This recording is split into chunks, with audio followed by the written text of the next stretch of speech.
Claudia Schwarz es escritora, traductora y editora, actividad que realiza junto a Pico Manfredi en Ediciones Leviatán. Es una de las 3 hijas del editor y librero Gregorio Schwarz y la historiadora Eve Clementi. Desde pequeña está ligada al mundo de los libros y las artes. Trabajó en su adolescencia en la emblemática librería porteña Fausto y en las ediciones Fausto como secretaria de redacción. La librería se clausuró en octubre de 1977. Se produjo el secuestro de algunos de sus libros y se prohibió la circulación de títulos de su editorial por considerarla preparatoria para el accionar subversivo. Claudia Schwarz ha reunido las voces de distintas personalidades de la cultura en relación a la librería Fausto, desde un territorio amoroso donde la amistad, el trabajo y la devoción por la lectura se activan dejando señales luminosas y volviendo las preguntas, trazos que podemos volver a recorrer. Bueno, Claudia, ¿quiénes fueron Eve Clementi y Gregorio Goyo Schwarz? Bueno, mis padres. Eve Clementi, historiadora, escritora apasionada, también fue radical, le interesó mucho la política y cuando en el 83 sube a Alfonsín, ella es nombrada directora nacional del libro. De una gran sensibilidad, pero prohijó a mucha gente, gran productora cultural, mi madre. Fue secretaria académica en épocas oscuras, tuvo que renunciar también. Y bueno, siempre estuvo, digamos, como le preguntamos últimamente, ¿cómo fue tu matrimonio? Mi mamá dijo, político. Y, digamos, fueron 50 años o más de unión con mi padre, Gregorio Schwarz. Creo que ambos tenían la pasión por los libros, por la palabra y por la, digamos, la raigambre política de la literatura, ¿no es cierto? ¿Gregorio Schwarz había tenido alguna experiencia dentro del comunismo, del Partido Comunista? Sí. Creo que, digamos, mi padre se quedó huérfano muy joven y creo que de alguna manera el Partido Comunista es una teoría personal, inconsulta con mis hermanas, ¿no es cierto? Creo que el Partido Comunista le debe haber dado una sentido de pertenencia muy fuerte, ¿no es cierto? Y además él estaba en la sección de propaganda, así que ahí fue cuando empezó a editar y rápidamente, bueno, el Partido Comunista lo expulsa después de la llegada a Buenos Aires de Siqueiros. Siqueiros se transforma en su jefe de propaganda, y tienen una comunicación muy difícil y es expulsado, mi padre, felizmente para él.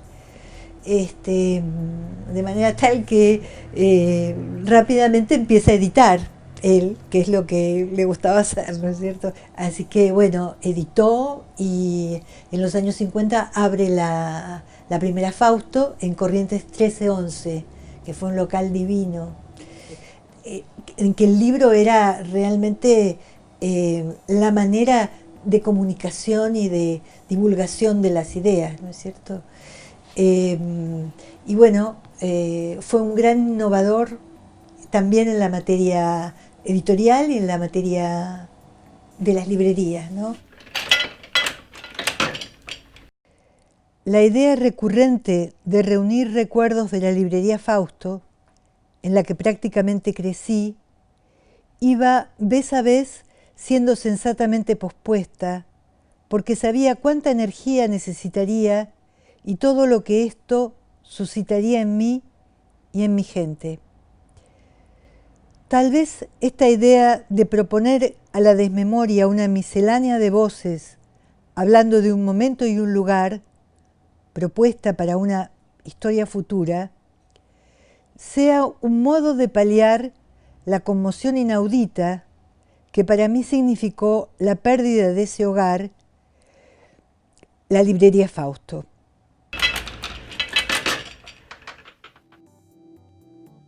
¿Cómo estaba integrado el catálogo de Ediciones Fausto?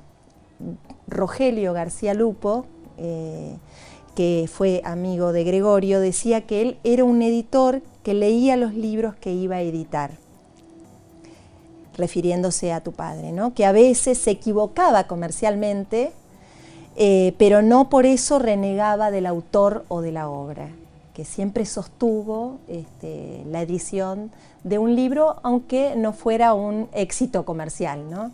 Claro, sí, sí, apasionado por lo que editaba, realmente comprometido, ¿no?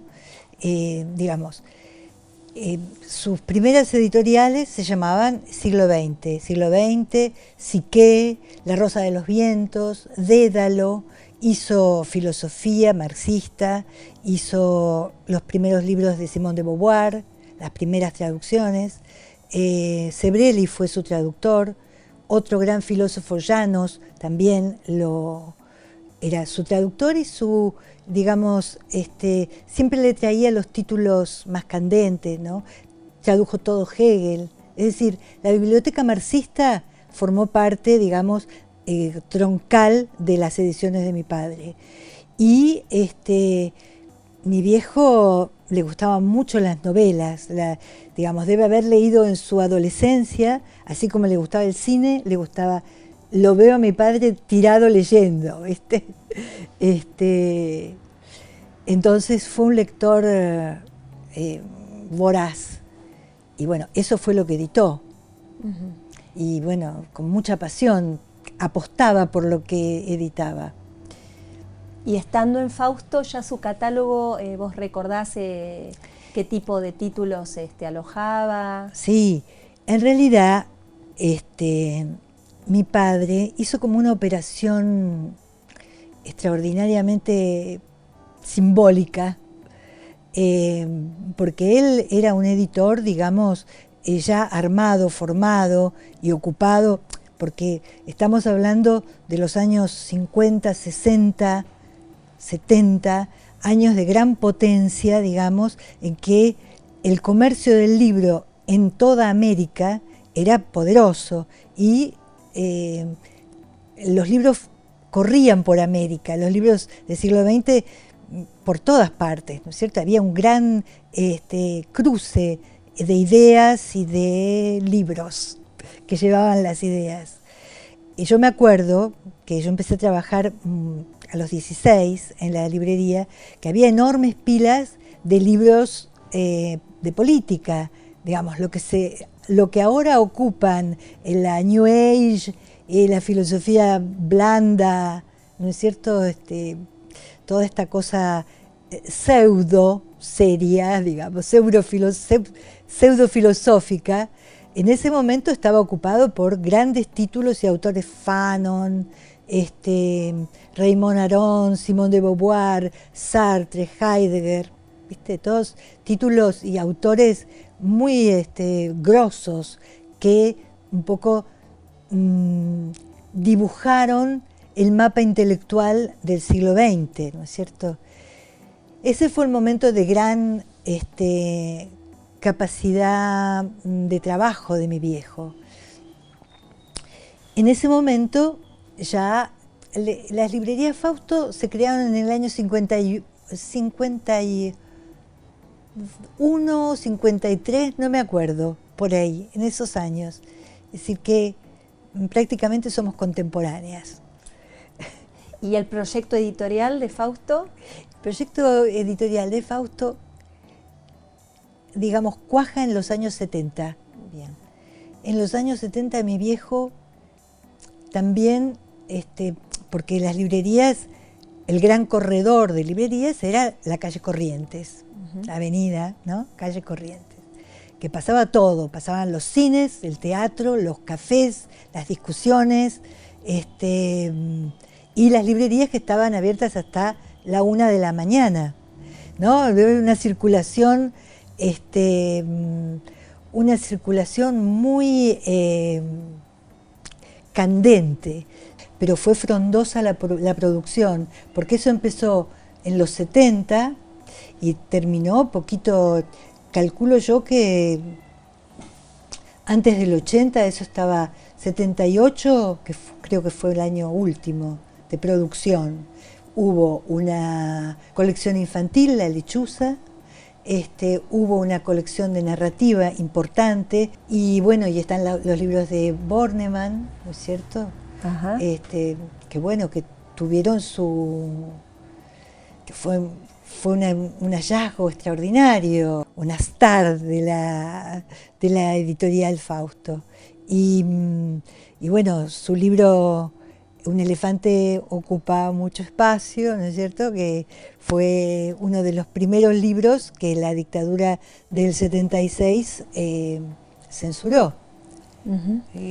Y recién hablábamos de este tratamiento estético que tenía la editorial en su totalidad, sí. Y acá también se veía desplegado a través de la presencia de las obras, tanto en este caso particular de Un elefante ocupa mucho espacio, de la presencia de Ayac Barnes, como un gran ilustrador argentino que vino a componer este imaginario de un elefante que hace huelga, de unos exabruptos que Elsa sugería en cada una de estas historias, y en la que el ilustrador desplegaba el imaginario de esas coordenadas fantásticas.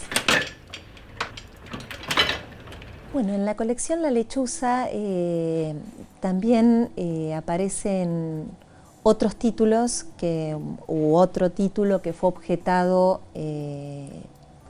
en la dictadura, ¿no?, en estos años horrorosos.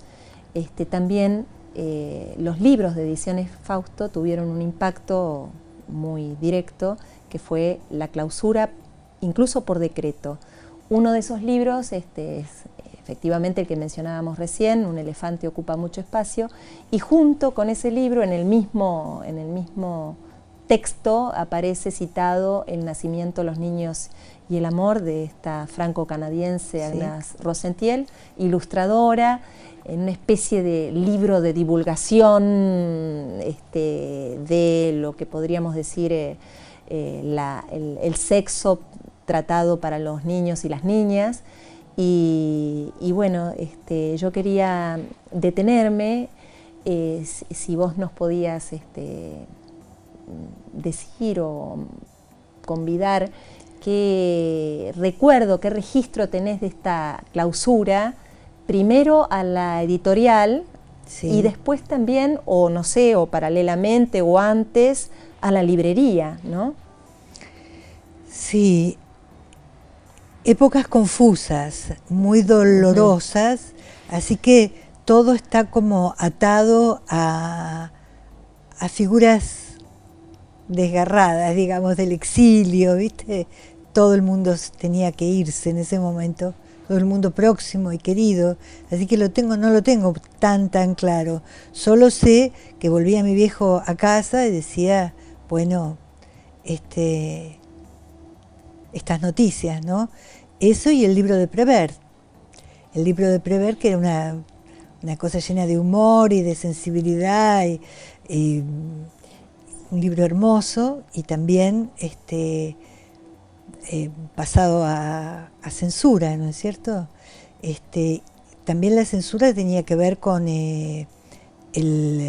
la captura de los libros, digamos. Desaparecían del mapa. Así es.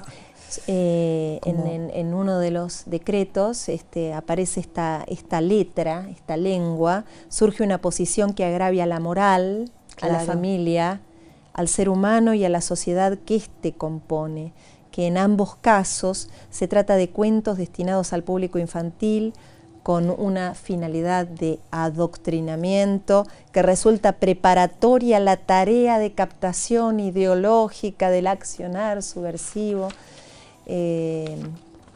casi teatral, ¿no? Ediciones Librería Fausto comparte dichos agravios y es contumaz en esa difusión. Que actitudes como esta constituyen una agresión directa a la sociedad argentina concretada sobre los fundamentos culturales que la nutren, y los principales destinatarios de la acción de gobierno trascendente, lo que corrobora la existencia de formas cooperantes de disgregación social, tanto o más disolvente que los violentos, que una de las causas que sustentaron la declaración del estado de sitio fue la necesidad de garantizar a la familia argentina su derecho natural y sagrado a vivir con nuestras tradiciones y arraigadas costumbres. Ese fue el texto que acompañó ese momento con estas perlas maravillosas. Sí. Y una poética que justamente venía, bueno, a ser irreverente, pero también a participar a los niños y a las niñas de unas literaturas completamente renovadas. Claro, desafiantes, ¿no? Y vitales. Claro. Bueno, lo que nos llamaba mucho la atención que en uno de esos decretos aparece también el subrayado de que se clausuraba una de las librerías. Sí, sí. Pienso que tiene que ver con esto que decías recién sobre la desaparición del libro, ¿no? Claro. Sí, sí, sí. La desaparición del libro que, bueno, adelantó o prefiguró otros cuerpos desaparecidos, ¿no es cierto?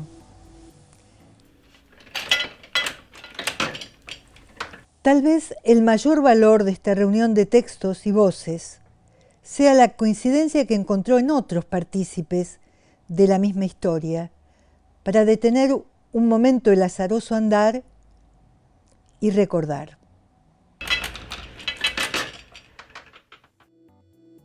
Bueno, tratando de reconstruir un poco el accionar de la censura, tanto en las ediciones como en la librería, también teníamos como, por este maravilloso libro, Fausto, la librería porteña, que compilaste y organizaste con múltiples voces, especialmente de trabajadores de la librería. 101 trabajadores, no están citados acá, pero de alguna manera están contenidos. Sí. También subrayaba la imagen contrapuesta a la de la censura, ¿no? En el sentido de cómo los libros se resguardaban en la librería de algún modo, ¿no?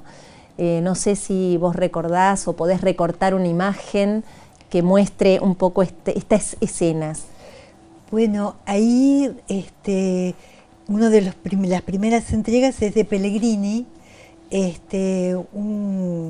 una persona entrañable, y él cuenta un recuerdo que, porque en la librería, en la zona de la caja, estaban todos los tomos de Aguilar, los tomos de cuero, los gordos les decíamos, y una puertita donde solíamos guardar música por un lado y por otro lado libros non santos, es decir, non santos para la opinión pública, que estaban como entre paréntesis o prohibidos. Por ejemplo, el Ulises de Joyce, Ediciones Rueda, estaba en el canon de los libros prohibidos, pero eso, por ejemplo, también El amante de Lady Chatterley, también eso también en un momento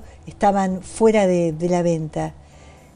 Eso fluctuaba según los momentos, pero James Joyce, el Ulises, eso había sido un pasto de violencia cultural desde el momento que había sido editado. Sobre todo por el último capítulo, claro. Recuerda el librero, que es el monólogo de Molly Bloom. Claro.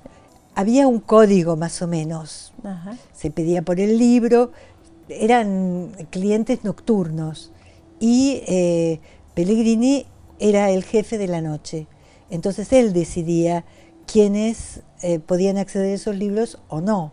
Si había algo que sospechara, lo hiciera sospechar, no se los vendía. Pero esta vez cayó en la trampa, ¿viste? Pidió el libro el cliente y Pellegrini lo vendió el Ulises. Y inmediatamente lo llevaron en cana, claro. Pasó la noche en la, digamos, mi padre fue a rescatarlo enseguida, pero tuvo que ir a buscarlo a la comisaría, ¿no es cierto? Y lo que cuenta allí es, en esta entrevista contenida en Fausto, la librería porteña, es que se trataba de un cliente, que claro, por eso él accedió a acercarle el libro que estaba puesto ya, ¿no? Claro. Ya tenía un acento ese libro. Claro.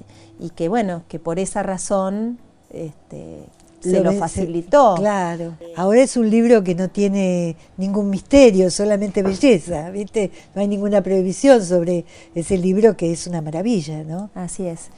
Y bueno, otras personas que en su momento nosotras y nosotros entrevistamos nos contaban de una segunda fila en donde los libros vivían de alguna manera preservados en las librerías, ¿no? Eso nos lo refirió Enrique Medina, pero también otras personas que recordaban como clientes, como lectores y lectoras, recordaban este lugar de la segunda fila. La librería tenía ese cuartito, por lo que entiendo. Sí, sí.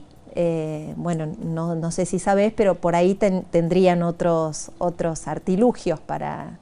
Probablemente, pero yo ignoraba eso, ¿ves? Por ejemplo, sé que, bueno, sí, había que ir a buscar atrás algunos libros pedidos, especiales, ¿viste? Pero bueno, nada, a mí, digamos, yo circulé desde muy pequeña entre libros donde no había censura, ¿viste? Yo vi cuerpos desnudos fotografiados y dibujados y siempre, ¿no? Así que no, digamos, lo prohibido para mí es una cosa ajena a mi mundo, a mi capacidad de entender. Me parece que todo es transparente, excepto lo que es perverso y malvado, ¿viste? Así es. Queríamos preguntarte, o si vos podés deslizar una opinión, sobre el legado, por ponerlo en unos términos, por ahí es una palabra rimbombante, pero es así, de toda esta trayectoria, de toda esta tradición que fue Fausto, como editorial, como librerías. ¿Qué implica para vos, qué legado dejó Fausto en vos, ¿no? Este sello, esta marca, ¿qué legado dejó? Bueno, solamente te puedo responder de manera subjetiva, ¿viste? Porque, digamos, por supuesto, la impronta de mi padre, ¿no es cierto? Que fue un hombre como que le interesaba el poder hasta relativamente, ¿no es cierto? Amaba lo que hacía y le daba mucha libertad a todas las personas que lo rodeaban. Dejaba ser.